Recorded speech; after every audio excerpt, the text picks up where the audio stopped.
Okay, so now that the fun bit of coming up with a shape for our character is over, we've got the hard work of retopologizing our mesh. Now, if you're like me, you might be a little bit lazy.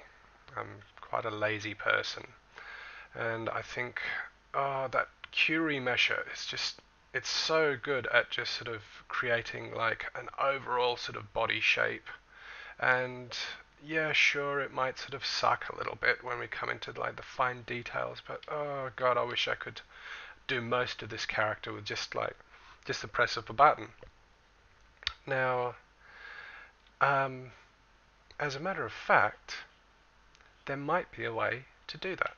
So let's see if we can get it to work. First thing I'm going to do is I'm going to create some guides for our Curie mesher. So I'm just going to hit Q, and that brings up our Curie mesher guide brush. And I'm just going to drag out that little sort of cowl shape there. I might bring it around the back as well, so that we can get that shape there. Now, around these thighs, I want to keep this line going around the leg like this. Now remember, this will sort of cause us some slight problems as we I'll just undo that one. Causes some slight problems as we will have the Curie mesher trying to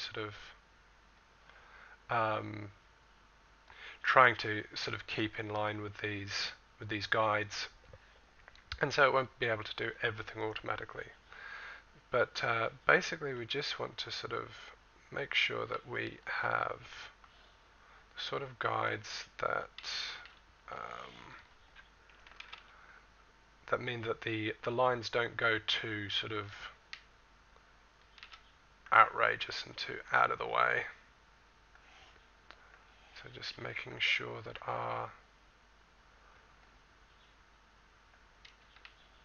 again, it's like holding shift and dragging off once you started your line to sort of go right the way around the object like that. So with these guides in place, and I'm just going to draw a guide around the neck there, and also around this face. I'm not going to sort of go around the eyeball or anything like that, but I want the face to have this sort of shape to it, and we don't want the...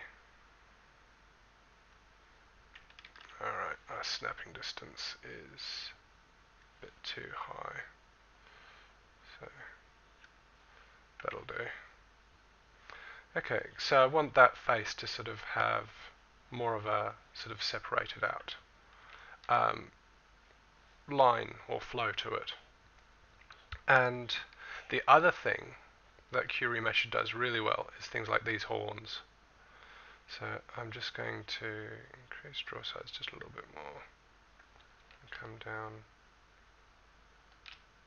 and sort of have these horns follow a certain sort of contour. Okay.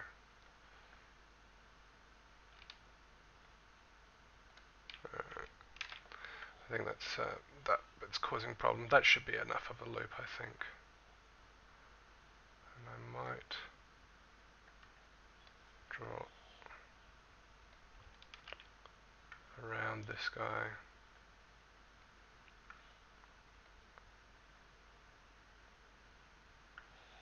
Just so that I can get a sort of a loop there. And I'll do the same for this one down here.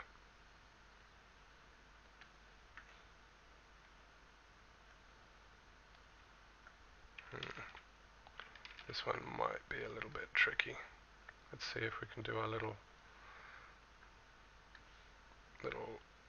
shift drag trick. No.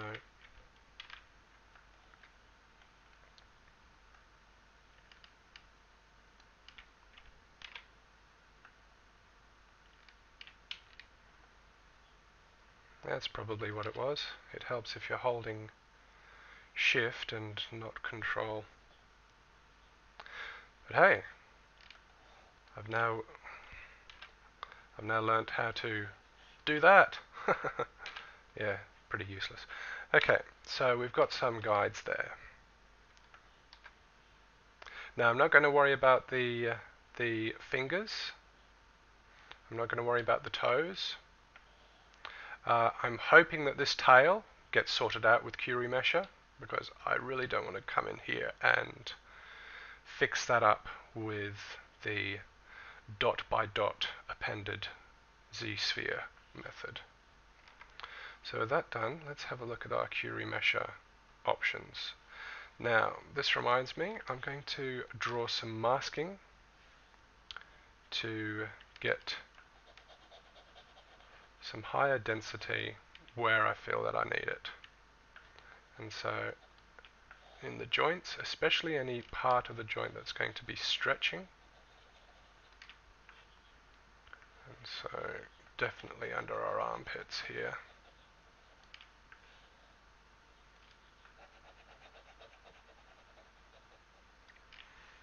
And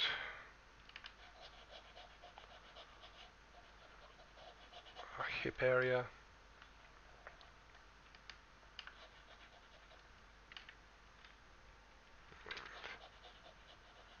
Leave that back.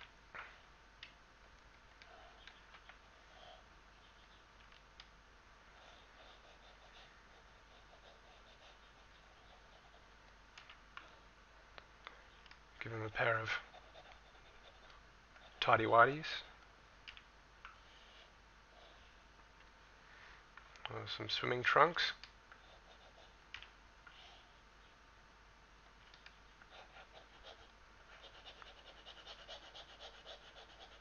Might go around the waist as well, just to sort of give him a little bit more sort of bend and flex there. And definitely around this neck.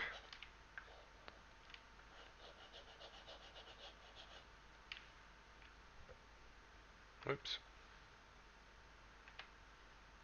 Happens every now and again, you press the Windows key. Unless you're using a Mac, in which case you're constantly pressing the smug key. Yeah.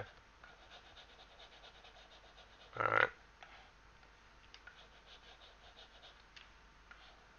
Now remember, it's where it's going to be stretching. So these knees are going to be stretching. The back of the knee is going to be compressing, so you don't really need to worry too much about sort of geometry on the back of the knee. And around here.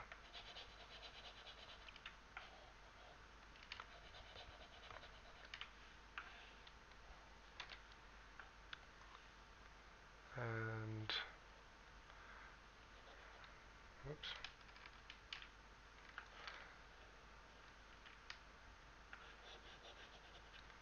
And these sort of details here, I'm just going to sort of color these in.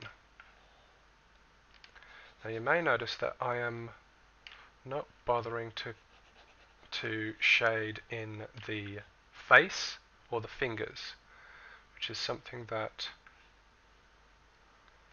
I did previously. That's because I don't want QRemesher to really worry about that. So there we go. I've got some of these details shaded in. I could probably go a little bit further down with our hip area.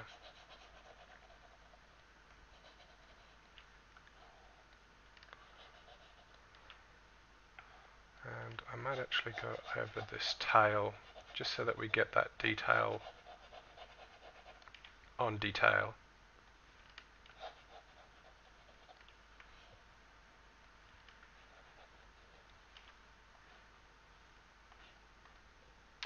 Alright, so now what I want is, and I realize that I should have really saved off a duplicate of this. Oh well. Let's see if I can duplicate this subtool now. And it looks like it's good.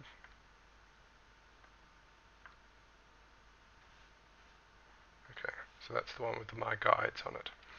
Okay, so with that done, let's have a look at the options for our Q remesher. Now, what I'm going to do is first I'll sort of up this curve stiffness just so that we have it abiding by our sort of our curves here a little bit closer. And then I'm also going to come in and I'm going to take this down. I'm going to reduce this down to a nice sort of lower level, and I'll say 4, which means that it will aim at 4,000 polygons. 4, enter. Okay. Now we may have to adjust that rate, but we'll see how we go, and we can always just undo and redo. So with that done, I'm going to hit Q remesher. Okay, so let's have a look at the damage that we've done.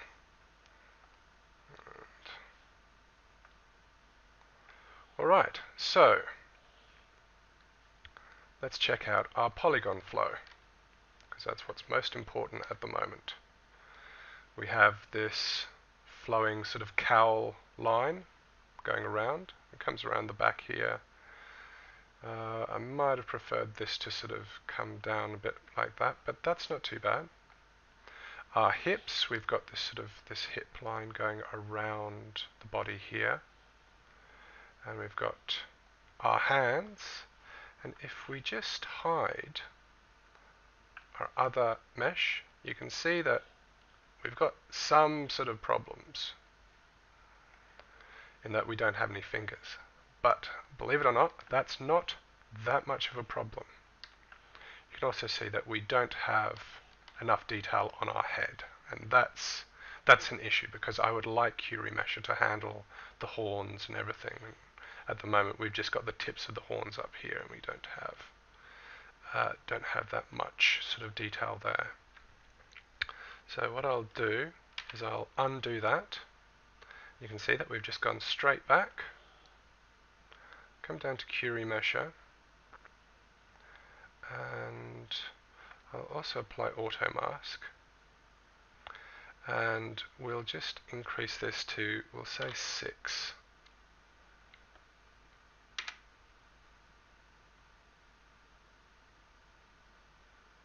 Okay, and I might up my curve stiffness just to, that should do. Okay, and now let's try this again. Okay, so now with 6K polygons, you can see that we're getting sort of more fidelity on the details of the head. Still missing fingers and toes. Let's see how that tail's looking. It's not too bad. There are suggestions of the details there.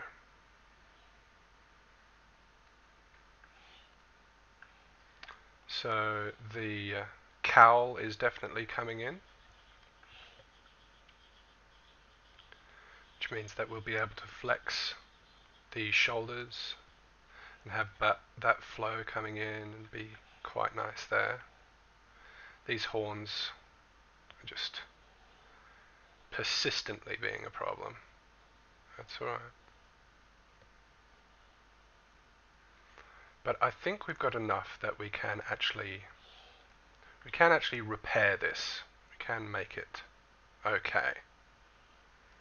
So now what I'm going to do is I'm going to, and if we just bring back our other sort of full res Dynamesh, is I'm just going to come down to our deformation and I'm just going to unmask that. Hang on. I think it might still be a Dynamesh. Right. So the thing to check is to make sure that we switch off Dynamesh, because we don't want this this low res mesh re-dynameshing, because that would defeat the purpose. So I'm just going to unmask the Dynamesh underneath. It probably didn't need to, but just to be on the safe side. So now with our low poly mesh selected, make sure it is, we're going to relax.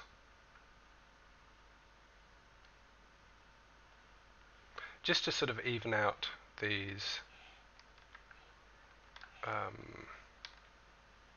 the polygon spacing here. And that's pretty good. And now we can project.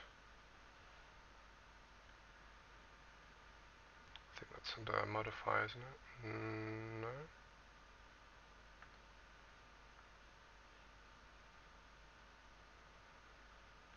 Okay, project under Subtool. And we'll try project all.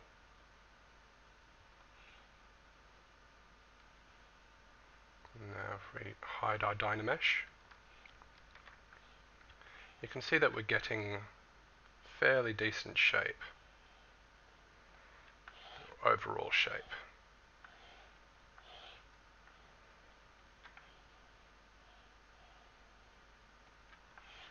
And you can see that we have got quite a bit of geometry that we could possibly sort of tone down the numbers. Like we could perhaps get rid of, especially here on the calf and the shins, we could get rid of a lot of these loops. But overall, we've got a fairly sort of decent looking shape to our body. Face sucks. The fingers, not so good. And the toes, yeah, non-existent. So what we now do is making sure that everything else is sort of hidden. I'm just going to come down in my subtool, well, it's probably up the top here with clone. And so I'm just going to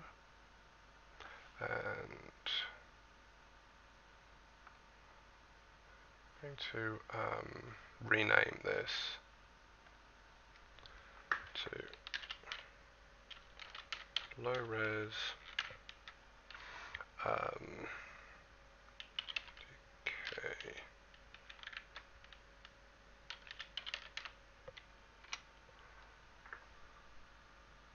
And now I'll clone it. And you can see that we have a low res UDK dude. If we sort of bring this back,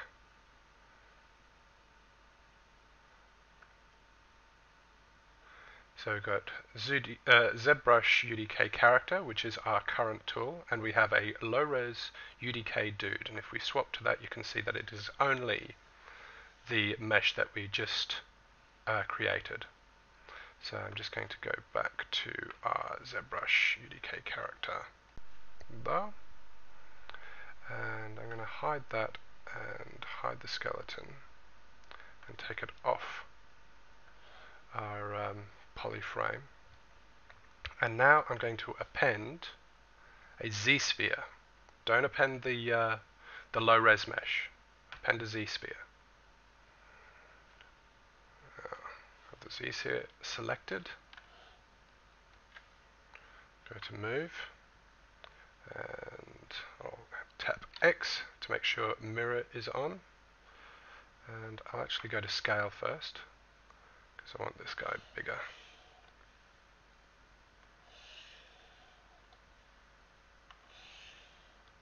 That's about right. Go to move it up.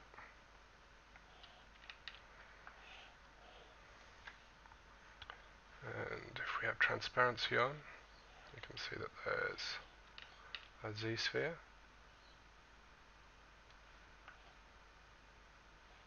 That's good enough. Okay.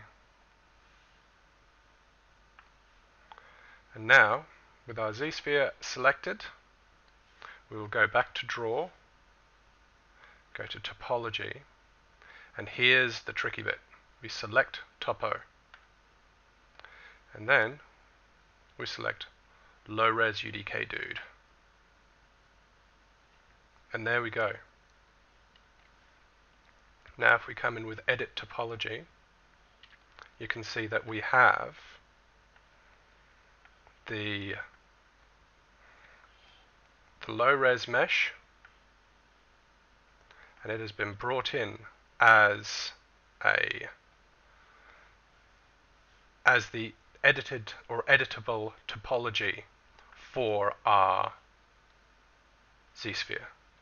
And so now we can actually come in here, and if we zoom in on our hand here, we go, these fingers look terrible. We can hold down the Alt key and get rid of this mesh.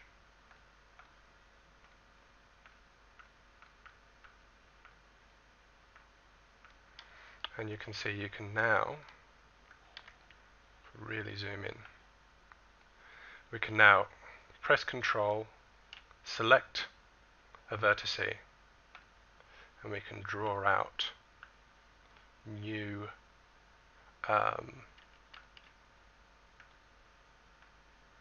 polygons that connect on to our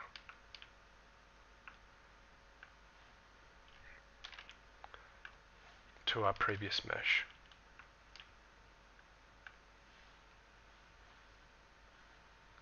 So there we go.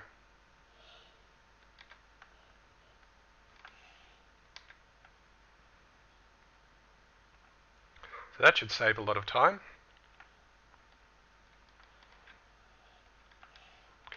And so using this method, I'm going to retopologize our guy and probably do that in fast forward.